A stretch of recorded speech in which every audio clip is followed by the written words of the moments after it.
የሉል እግዚአብሔር ሰላም ከሁላችሁ ጋር ይሁን በሁላችሁም አድሮ ይኑር የድንግል ማርያም ምልጃም አይለያችሁ። ዛሬ የምናስበው የእኩለ ጾሙን አጋማሽ ወይም የእኩለ ጾሙን ቀን ደብረ ዘይት ነው። ደብረ ዘይት ማለት ምን ማለት ነው? ይህ ሳምንት ደብረ ዘይት ተብሎ ይሰየማል። ደብር ተራራ ነው፣ ዘይት ደግሞ የዘይት ዛፍ ያለበት ነው። ይህ ደብረ ዘይት እድሜያቸው እጅግ የረዘሙ ዛፎች አሉበት። ዛሬ ድረስ እድሜያቸው 3000 ዓመት የሞላ የወይራ ዛፎች በዚህ በደብረ ዘይት ተራራ ይገኛሉ። ዋናው ስለ ተራራው አይደለም። በዚህ ተራራ ላይ እግዚአብሔር ምን ሰራ? ዛሬስ እኛ በዚህ ቀን በእኩለ ጾም አጋማሽ ምን እናስባለን? ደብረ ዘይት። በደብረ ዘይት ጌታ ምን አደረገ? ማቴዎስ ወንጌል ምዕራፍ 24 ላይ ስለ ፍጻሜው ሰዓት ተናገረ። የመምጣቱን ምልክት ነገረን። ምን ያህል እንሆ ዘመን ይሄ ምድር እንሆ እግዚአብሔርን ሳያምን እንደሚኖርና እንደገና ፍጻሜ ላይ ጌታ በክብር በደመና በመላእክት ታጅቦ እንደሚመጣና በዚህ ምድር ላይ ፍርድ እንደሚሰጥ ደቀ መዛሙርቱ ለብቻው በደብረ ዘይት ተራራ ጠየቁት ይላል። ዛሬ ይህን የእኩለ ጾም አጋማሽ ደብረ ዘይት ብለን የጌታን አመጣጥ የምናስብበት ነው። በዚህ ቀን ቅዱስ ዳዊት በመዝሙር 49 ላይ ምን ብሎ ይናገራል? አምላከ አማልክት እግዚአብሔር ነበበ ወጸውአ ለምድር ይላል። የአማልክት አምላክ እግዚአብሔር ተናገረ፣ እነሆ ምድርንም ጠራት ይላል። እግዚአብሔር ሰጋሃደ ይመጽ፣ እግዚአብሔር ግልጽ ሆኖ ይመጣል። ወአምላክንህ ያረምም ዝም አይልም አለ።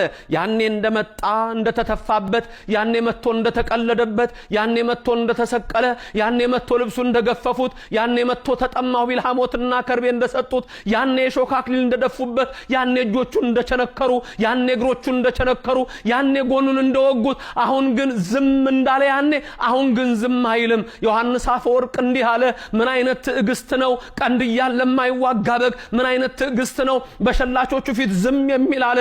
ነብዩ ኢሳይያስም ተነበየ፣ እንዲህም ብሎ ተናገረ በትንቢቱ ምዕራፍ 53 ላይ ከትውልዱ ማን ያስተዋለው?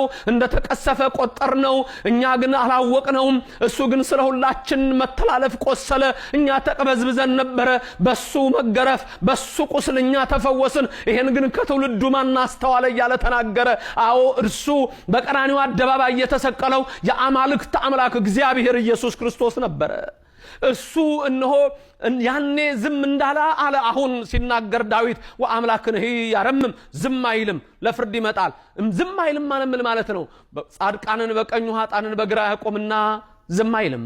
በቀኝ ያሉት እናንተ አባቴ ብሩካን ይላል፣ ኑ ሀቤ ብሩካኑ ለአቡዬ። በግራ ያሉትን ምን ይላል? ሁሩ እምኔ ከኔ ወግዱ ይላቸዋል። ዝም አይልም። ደብረ ዘይት የጌታን መምጣት የምናስብበት ይህ የጾሙ እኩሌታ ነው፣ የጾሙ አጋማሽ ነው። ይህ ሰዓት በደብረ ዘይት ተራራ ጌታ የተናገረው የሚፈጸምበት ነው።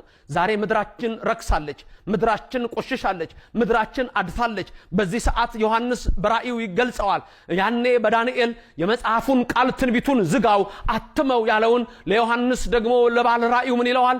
የዘመኑ ፍጻሜ ደርሷልና መጽሐፉን ግለጠው፣ የሚቀደስ ይቀደስ፣ የሚቆሽሽ ይቆሽሽ፣ የሚነጻ ይንጻ፣ የሚያድፍም ይደፍ ይለዋል። ይህ ሰዓት አባቶቻችን 8ኛው ሺህ ብለው ያስቀመጡት ሰዓት ነው። ስንቶቻችሁ ዛሬ ከእግዚአብሔር ጋር ናችሁ? ስንቶቻችሁ በዓለም አስተሳሰብ ተወስዳችኋል? ዛሬ ዓለማችን ረክሳለች። የሶዶም ድፍረት፣ የገሞራ ኃጢአት፣ የጊቢያ ኃጢአት ምድራችንን አርክሷታል። በዚህ ሰዓት ማን ነው የእግዚአብሔር ሰው? በዚህ ሰዓት ማን ነው የቆመለት? በዚህ ሰዓት ማን ነው ጌታ ሲመጣ እንሆ እጆቹን ዘርግቶ በክብር ሊቆም የሚችል ማን ነው? ዛሬ በዚህ ሰዓት ከእግዚአብሔር ጋር የተገናኘ ወገኖቼ በጾም እንገናኘው፣ ወገኖቼ በጸሎት እንገናኝ፣ ወገኖቼ በምጽዋት እንገናኝ፣ ወገኖቼ በስግደት እንገናኝ።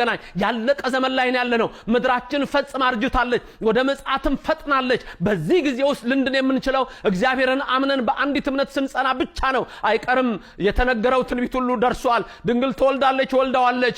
እነሆ በቤተልሔም ይወለዳል፣ ተወልዷል። በ30 ዘመኑ ይጠመቃል፣ ተጠምቋል። በቀራንዮ ይሰቀላል ብለው ትንቢት ተናገሩ፣ ተሰቀለ። በ3ኛው ቀን ከሞት ይነሳል ብለው ተነበዩ፣ ተነሳ። እነሆ ያርጋል አሉ፣ በ40ኛው ቀን አረገ። መንፈስ ቅዱስም በ50ኛው ቀን ላከ። አንድ ትንቢት ይቀራል። ይመጣል። አዎ ይመጣል። ምድር ትቀልጣለች። አዎ ይመጣል። የደብረ ዘይት ተራራ ይሰነጠቃል። ነብዩ ዘካርያስ ስለ ደብረ ዘይት ተራራ ሲናገር በትንቢት ምዕራፍ 14 ላይ ምን ብሎ ተናገረ? እግዚአብሔር አምላክ አማልክት ይመጣል አለ። የአማልክት አምላክ ይገለጣል። በደብረ ዘይት ተራራ ይቆማል። የደብረ ዘይት ተራራ እኩል ይከፈላል፣ አንድ ወደ ምስራቅ፣ አንድ ወደ ምዕራብ። በዛ ሰዓት ጨለማም አይባልም፣ ብርሃንም አይባልም። አስደንጋጭ ቀን ነው። ይህ የሚታሰበው በ5ኛው ሳምንት የደብረ ዘይት ዕለት ነው። ከኃጢአት ነስተን የበደለ ክሶ ልቡን እንሆ ከእግዚአብሔር ጋር አገናኝቶ የዓለምን አስረሽ ምቹው ንቆ ከዓለም ርኩሰት አምልጦ እንሆ እንደ ሎጥ የሚያመልጥ እንደ ኖህ መርከብ የሚሰራ አዎ እግዚአብሔር የሚጠራው እርሱን የሚያዘጋጀ እግዚአብሔር በደብረ ዘይት ተራራ ሲመጣ ዝም አይልምና የአባቴ ብሩካን አንተ የአባቴ ብሩክ አንቺ የአባቴ ብሩክ ትብሎ ይጠራሃል ይጠራሻል። በቀኙ ለመቆም ያብቃን። መዋዕለ ጾማችን ያስፈጽመን። አሜን። ክብርና ምስጋና ለሥላሴ ይሁን።